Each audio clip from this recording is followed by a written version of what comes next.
Like, subscribe, and get notified.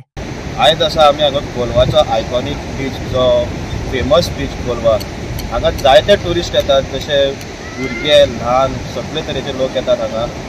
Last time हांगा incident जाल्लो बेणावली हाचेर एक फॉरेनराक गोरवांनी शींग मारून उडयल्लो। तशेंच आमकां अजुनूय फाटल्यान पळोवपाक दिसता की अजून पर्यंत जनावरां ही म्हणटा ती क्लियर जावना की खंय ना खंय तरी लोकांक भिरांत दिसता बिचार येवपा खातीर।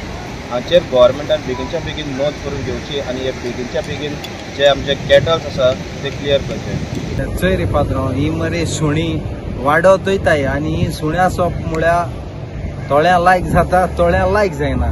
पूण आतां कितें जालो आनी 3 दीस आदीं मरे धाकटें भुरगें आसतो तेका 9-10 वर्सांचें गेल्या त्या वर्सा एक 3-4 वर्सां सुण्या एटॅक केल्लें सुण्यांनी आनी हे 9 वर्सां सुणे हे भुरगो उदो नांवान वयर येतालो मामा पापा बारा धांवतालो तेदो सुणेन तेका एटॅक करूंक लागली। मागीर आमी झूम करून धांवन सुण्याचेर मात मारली आनी सुणी मागीर धांवली।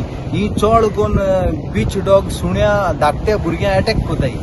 सो आमगे गव्हर्मेंटान तेंचे कितें ऑप्शन काडपा जाय ती सुण्या कितें करपाक आनी ही पाटी शेकाय बी लेट जाले न्ही ती केन्ना शेकां हाडल्या की वचोन ओलो तें जेवण बिवण जेयताली।